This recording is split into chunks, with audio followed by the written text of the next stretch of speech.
Great to have you with us, my friends. Rush Limbaugh kicking off a brand new week of broadcast excellence. Telephone number, if you want to be on the program, is 800-282-2882. The email address, lrushmore@eibnet.us. You ever heard of something called Affinity Magazine? Never heard of Affinity Magazine? Well, how about this headline? Dear white parents of biracial children, having mixed babies isn't enough to excuse your ignorance. Well, now, remember when Hollywood starlets and popular music starlets like Madonna, it became fashionable to adopt African orphans. It became almost an accessory of sorts for women, hip women of Hollywood, to adopt not an African American, but an African orphan. Actually travel there and adopt an African orphan. And it became a statement. It was clearly political in nature. And there was wonderful, great credit that was attached. One could no way be a racist, for example. And in fact, to do something like that would be the epitome of humanity and big-heartedness and so forth. But even that wasn't enough. It's no longer enough for Hollywood starlets to adopt African orphans. This is kind of why we lose the battle for young skulls full of mush. Dear white parents of biracial children, what are you doing? How many times are you going to sympathize with and defend known racists before your children see a society built to destroy them reflected in your own eyes? I understand that not all of you hang out with known racists, but that's an extreme case of what I more often than not see with white parents of biracial children. Having mixed babies doesn't justify the things you might do or say. Let's take Kim Kardashian, for example, who has 2 biracial children and a black husband, yet she appropriates black culture and defended known racist Jeffree Star. Yes, I'm writing to parents like you. So what this person is basically saying, it's an Affinity Magazine.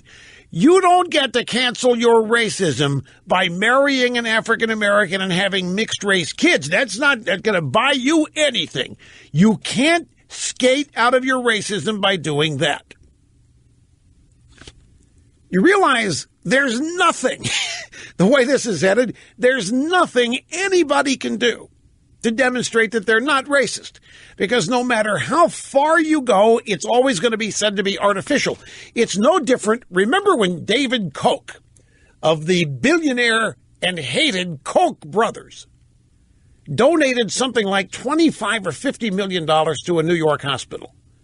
And the nurses union and other left-wing activists told the hospital to not accept it, that Koch didn't really mean it, that his heart really wasn't in it. He was just trying to salvage and purchase a reputation. Everybody knew that Koch is a racist pig, and this donation was simply meant to buy his way out of it, and the hospital shouldn't accept it because they shouldn't let him get out of it that easily. Well, that's essentially what you're saying here. You want to go out and prove you're not a racist by adopting an African child? Not good enough. It's superficial and you don't mean it. You're trying to buy your way out of your inherent racism. And now having biracial kids, mixed race kids, you're just creating problems. You're not solving your own racism here. Guy says, I hate to be the bearer of bad news. You know what the upshot of all this is? Folks, I'm going to tell you something. This is getting so pervasive that, and I thought this was going to happen many times in the past when it hasn't. So I could be a little premature on this one, too. But this has gotten so over the top now that I think with the charge of racism being bandied about at virtually every event with everybody involved, I think a lot of well-intentioned people are starting to wake. So wait a minute, everybody can't be racist. I think it's going to backfire on these people. Because everything is race to these leftists. Everything in the world. That's the dividing line. That's the division. That is the way they are approving or disapproving of people. And I think it's going to backfire on them. And among people who are not politically focused and oriented on a day-to-day basis and who are not obsessed with this topic. I mean, you start calling people who don't even think this way racist, innocent people not attached to political causes, and it's going to backfire. Just like I think that Antifa is going to backfire big time on those people. They're going to do a lot of damage in the meantime. But, I mean, this stuff is just getting absurd here now. By the way, Affinity Magazine is a magazine for teenage girls, mostly black teenage girls. Did I not tell you that? Well, see, I did that on purpose. Well, no. I withheld that information on purpose. It is a leftist magazine, pure, and just like all women's magazines are now. I don't care if they're Vogue or Cosmopolitan or Good Housekeeping or Happy Kitchen, whatever the magazine is. Happy Kitchen, well, whatever. I mean, you take your pick of your women's, they're all nothing but leftist rags. No offense to rags. There's all kinds of those, too. But people are getting tired of it. They're tired of everything being race-related, and they're tired of being called racist when they're not. And what's happening is they're converting people, they're turning people into racists. Now, whoever is the author of this piece, and I hate to be the bearer of bad news, but you and your child will not have the same experiences. Your mixed baby will branch out into a society that wants to hurt them. A society that looks like you. It's your job to educate them while at the same time educating yourself. Teach them what to do when pulled over by the police or followed around by store employees. Teach them that their lives matter before someone else tries to tell them otherwise. In a country run by white supremacists, you need to be absolutely clear about your stance on certain issues. I think this quote from Desmond Tutu explains this quite well. And here's the Desmond Tutu. Remember Desmond Tutu? His apartheid South Africa in the Nelson Mandela era. If you are neutral in situations of injustice, you have chosen the side of the oppressor.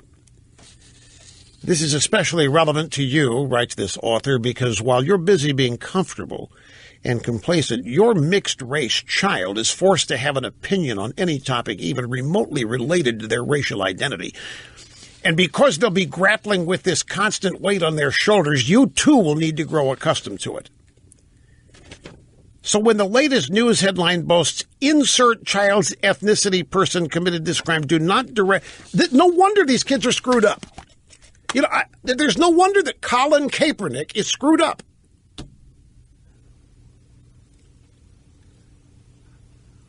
How do you know that a woman wrote this? I didn't tell you the woman wrote...